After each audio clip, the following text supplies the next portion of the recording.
Olá, começa agora o Agrocultura com as principais notícias do agronegócio. No programa de hoje você vai ver: gado girolando, recordista mundial na produção de leite, é resistente a doenças e se adapta a diferentes climas, do norte ao sul do Brasil.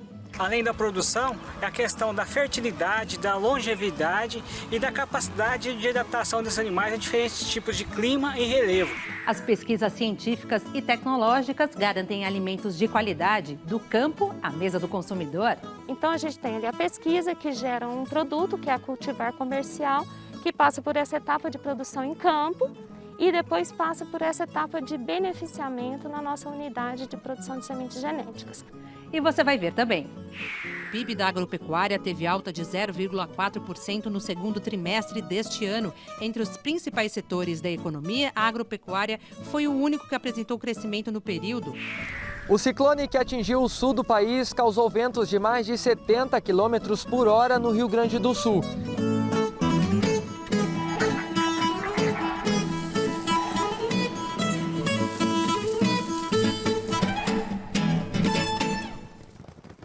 80% do leite produzido no Brasil vem do gado girolando, encontrado de norte a sul do país. A raça virou sinônimo de produtividade. O girolando é resultado do cruzamento dos gados gir e holandês. É dócil, resistente às doenças e se adapta bem ao clima tropical do Brasil.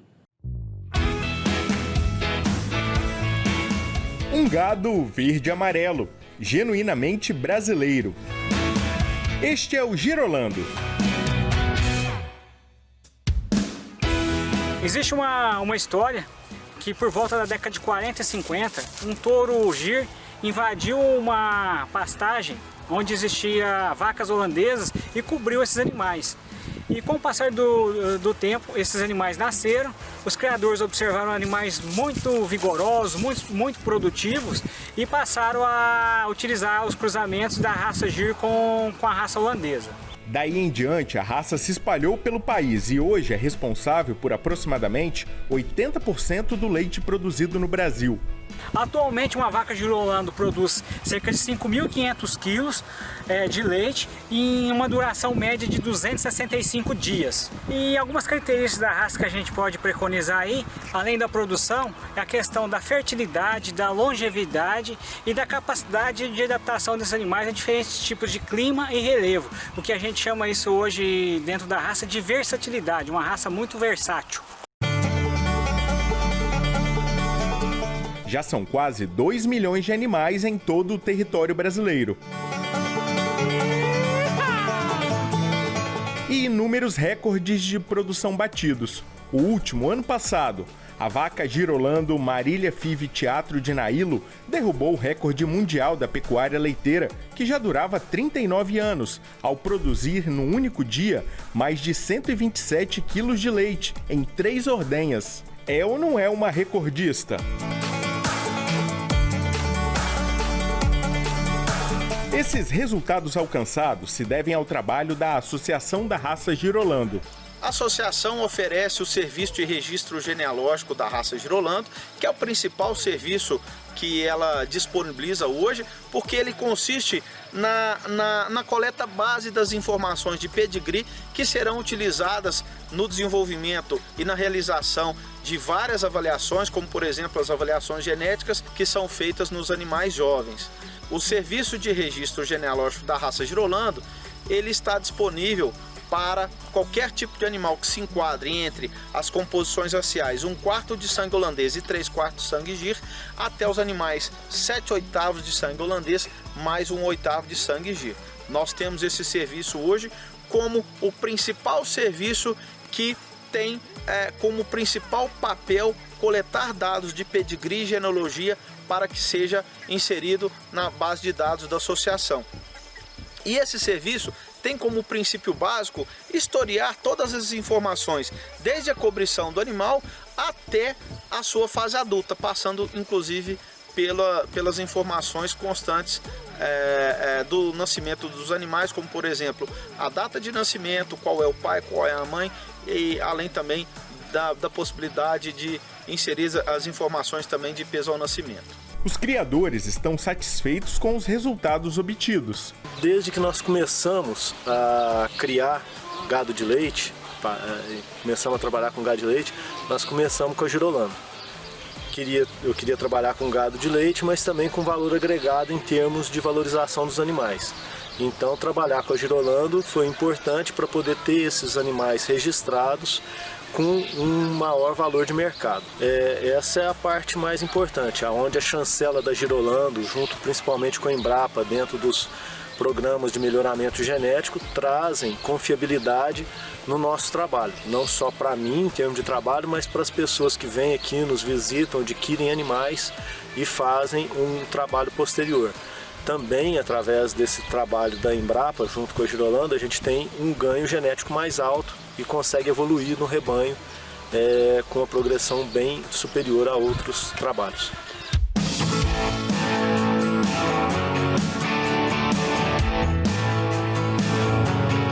Aqui no Espírito Santo, o município de Itapemirim, no sul capixaba, desenvolve um programa de melhoramento genético com os produtores de leite com animais da raça Girolando.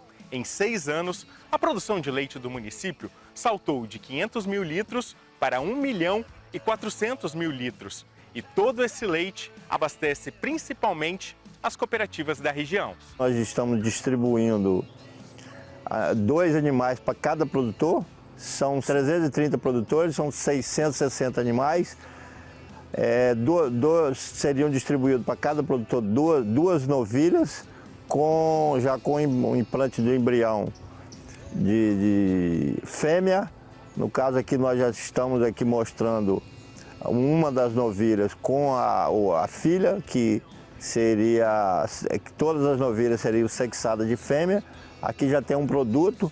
Esse produto das novilhas será A2A2, que é esse leite aí, as questões das crianças com alergia. Então a gente vai estar distribuindo esses animais já, vamos dizer assim, com essa produção de leite aí. O município é uma grande bacia leiteira e a gente, com esse projeto, a gente visa aumentar a produção. Além do melhoramento genético, a raça nos últimos anos passou a adotar a seleção genômica dos animais. A gente vem tendo um grande avanço no programa de melhoramento genético. A partir de 2008, propriamente dito, foi dado um incremento, pelos dirigentes, as diretorias que a partir dali priorizaram o programa de melhoramento genético. Aprimoramos normas e critérios de seleção de touros, tivemos o maior N de animais inscritos no banco de dados, com pedigrees consistente, avaliações de fenótipo, e com isso, com esse banco de dados maior e consistente, podemos, junto com parceiros como a Embrapa, a Zoetis e a CRV Lagoa, constituir o genoma do Girolando. Esta é o grande sucesso do momento, é a mola propulsora que vem fidelizar o nosso trabalho de melhoramento genético. Então o genoma hoje antecipa a pressão de seleção com animais mais jovens, encurtamos as gerações de seleção, então caminhamos mais rápido e com um selo de garantia, que é o genoma, já garantindo o potencial genético dos animais. E para quem pensa em começar um negócio na pecuária leiteira com animais da raça Girolando, aí vão algumas dicas importantes. Bom, índices que nós devemos prestar atenção no índice de um touro Girolando. Primeiro, prova, Nós devemos partir da premissa de utilizarmos touros provados. Dentro da prova nós temos aí o PTA leite, a parte de reprodução, que é a precocidade reprodutiva, idade ao primeiro parto, intervalo entre partos,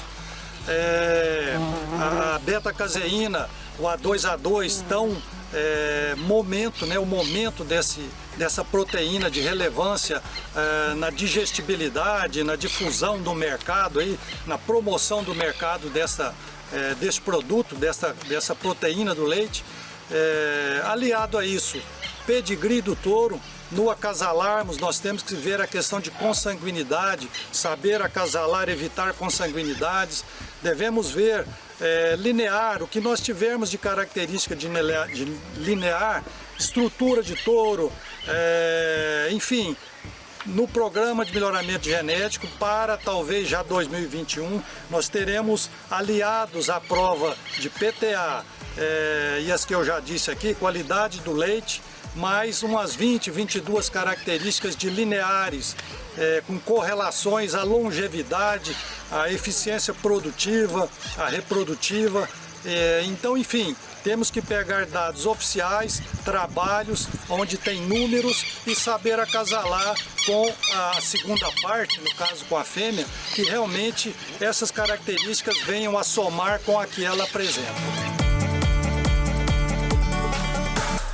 Você vai ver ainda nesta edição, pesquisadores de olho na qualidade dos alimentos testam sementes que formam lavouras pelo país. E a seguir, as principais notícias do campo. O PIB da agropecuária teve alta de 0,4% no segundo trimestre deste ano. As maiores altas foram para as culturas de café, arroz e soja. Nós voltamos já já.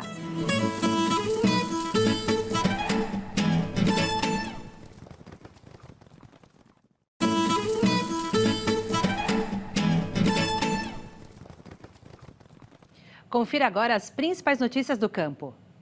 O ciclone que atingiu o sul do país causou ventos de mais de 70 km por hora no Rio Grande do Sul. Desta vez, o fenômeno não causou grandes estragos no estado. A região mais afetada pelo vento foi o litoral gaúcho. O mar ficou agitado com ondas que chegaram a quase 3 metros de altura. Na sexta-feira, a chuva deu uma trégua, mas a instabilidade deve seguir durante toda a semana no Rio Grande do Sul. O ciclone se formou próximo ao Uruguai e avançou para a região sul do Brasil, atingindo também Santa Catarina. Aqui em Santa Catarina, os efeitos desse ciclone não foram sentidos com tanta força. Porém, o estado vem passando por uma série de fenômenos climáticos intensos desde o final do mês de junho, o que fez com que a Secretaria de Estado da Agricultura, da Pesca e do Desenvolvimento Rural criasse uma série de programas para ajudar os produtores rurais.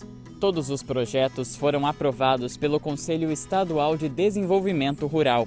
O primeiro deles, o programa Reconstrói SC, vai oferecer financiamentos de até R$10 mil, com 5 anos para pagamento, 2 anos de carência, parcelas anuais e juros zero. Já o Recupera SC menos juros vai destinar R$3,6 milhões em 8 anos para a subvenção de juros pagos pelos produtores rurais em outros programas de reconstrução. O governo do estado tem ainda 2 programas especiais. Um para a recuperação da bananicultura, que vai investir R$2 milhões em financiamentos, e um para estimular a permanência de jovens e adolescentes no campo, através de investimentos no processo produtivo. O Produto Interno Bruto, PIB da agropecuária, teve alta de 0,4% no segundo trimestre deste ano, em relação ao mesmo período de 2019. Segundo o IBGE, entre os principais setores da economia, a agropecuária foi o único que apresentou crescimento no período. As maiores altas foram para as culturas de café, arroz e soja. Os resultados foram negativos para feijão, milho e mandioca. Começou no dia 1º de setembro e vai até o dia 30 de outubro o vazio sanitário da soja no Pará. A medida vale para 9 municípios das regiões Nordeste e Sudeste paraense. Durante o período está proibido cultivar, manter ou permitir a presença de plantas vivas de soja. O Pará é o segundo maior produtor da região Norte. O vazio sanitário é uma alternativa para manejo e controle da ferrugem asiática, principal praga que ataca a cultura. O problema pode causar perdas de até 75% da safra. Já no Paraná, o período do vazio sanitário termina na próxima quinta-feira, após 3 meses de vigência. Com isso, o plantio do grão vai estar liberado. Nos demais estados, o vazio sanitário se estende até o dia 15 de setembro. Está chegando ao fim a colheita do algodão safra 2019-2020 em Goiás. Já foram colhidos em torno de 96% da produção estadual. São mais de 35 mil hectares plantados. Técnicos estão orientando produtores sobre cuidados para o controle de pragas durante a colheita e pós-colheita. O Vietnã já abateu este ano mais de 43 mil porcos, em torno de 2.100 toneladas, para conter a propagação da peste suína africana. Em 2019, a doença altamente contagiosa que se espalhou pelo Vietnã causou o abate de quase 6 milhões de porcos. Com isso, as exportações brasileiras de carne suína estão em crescimento.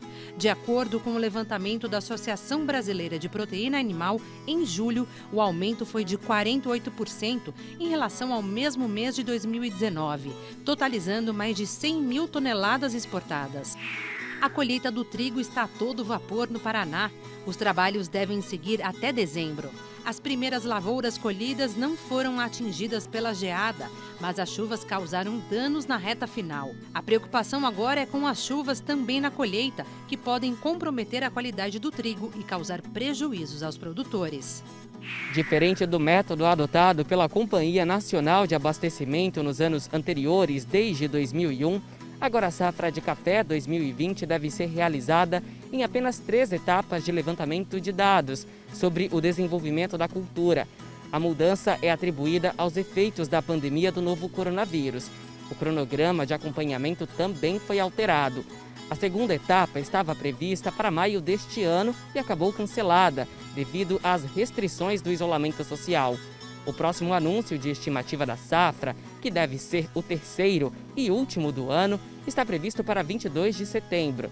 Os dados foram coletados entre 9 e 22 de agosto, graças ao afrouxamento das medidas em várias cidades dos estados que mais produzem café, como Minas Gerais e Rondônia. Em julho, o IBGE estimou a safra em pouco mais de 57 milhões de sacas de 60 quilos. Na próxima quarta-feira, o tema do terceiro episódio do projeto Caminhos do Agro São Paulo é pesquisa e inovação. Na live passada, o assunto foi cana-de-açúcar. Além do secretário de Agricultura do Estado de São Paulo, Gustavo Junqueira, participaram Ricardo Mussa, presidente da Raizen, empresa que detém o maior processamento de cana-de-açúcar do Brasil, e Marcelo Zanchi, diretor de marketing da Brasil UPL, empresa global de produção, pesquisa e venda de agroquímicos.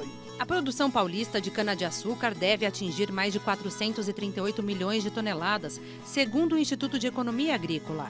O aumento é de 0,8% em relação a 2018-2019. O volume inclui a produção de cana para a indústria, como a moagem para etanol e açúcar, destilarias e garapa. A seguir você vai ver, pesquisas mostram avanços da ciência para a produção e conservação de alimentos. Nós voltamos já.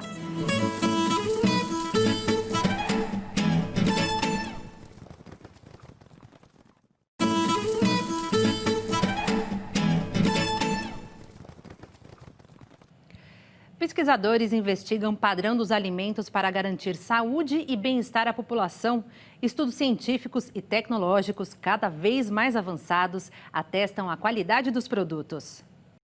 Cientistas analisam quando e onde plantar, como dar proteção à lavoura e melhorar o solo sem causar danos ao ambiente. Você tem ideia de quanta tecnologia e tempo de estudo existem para produzir 1 grão de feijão mais saudável? Se você acha que o processo é apenas plantar a cultivar, depois colher até chegar à sua casa, se engana. O trabalho começa antes mesmo do plantio. O consumidor não deve ter em mente, né? Então a gente tem toda uma cadeia de atividades e processos que são executados ao longo de um período. Se a gente for pensar em um processo de melhoramento genético de cultivares, em média a gente demora e tem um tempo aí de desenvolvimento de 8 anos para que a cultivar ela tenha ali as condições, os atributos, né, para se tornar uma cultivar comercial.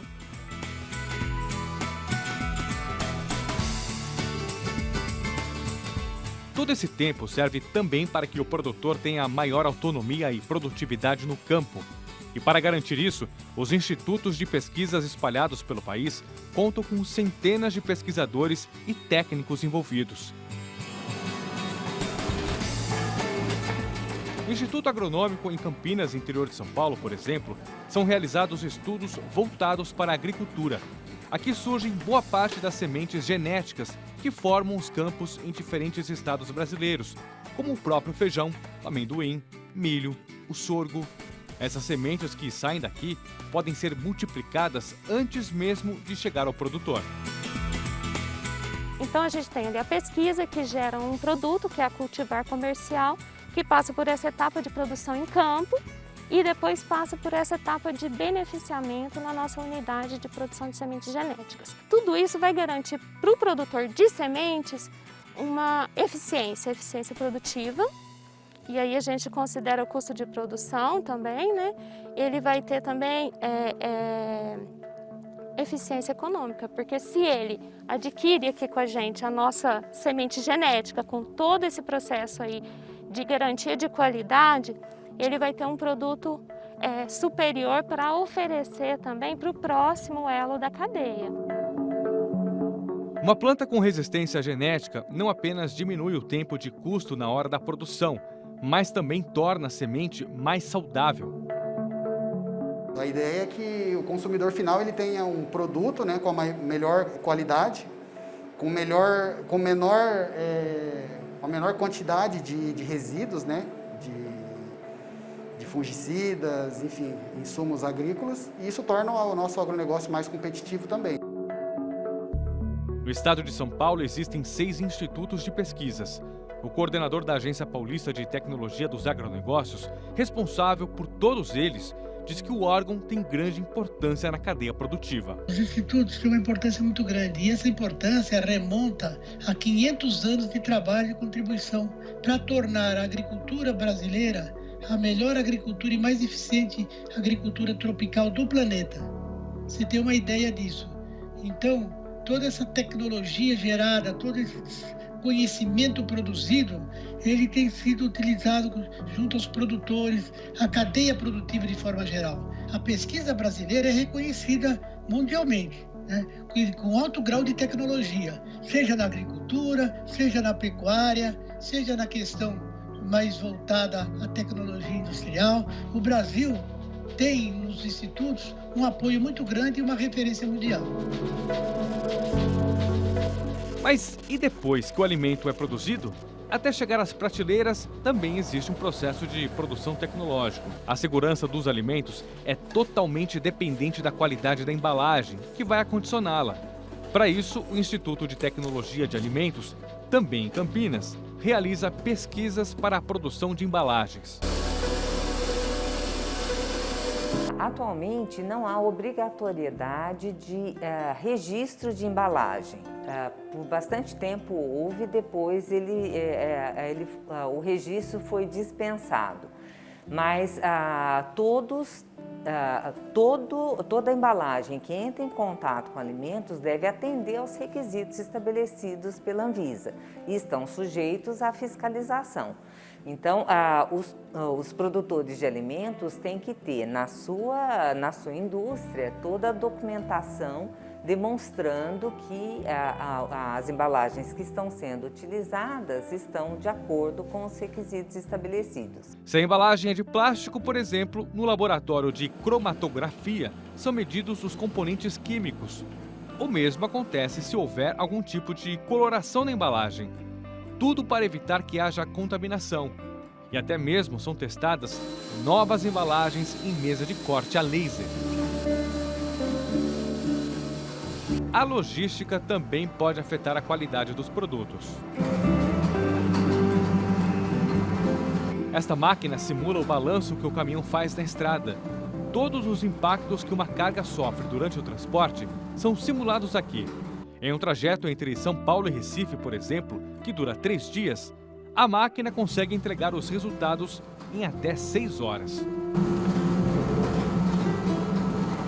E também a gente atua muito atendendo à legislação internacional, porque o produtor brasileiro que vai exportar ou para os Estados Unidos ou para a Europa, ele tem que apresentar a documentação de que ele atende à regulamentação do local onde vai ser comercializado o produto. Então, isso também faz parte do conhecimento utilizado aqui no Brasil. Seja dentro de um laboratório ou um bom manejo no campo, quando o alimento estiver na sua mesa, saiba que muita gente pensou em garantir uma alimentação mais saudável.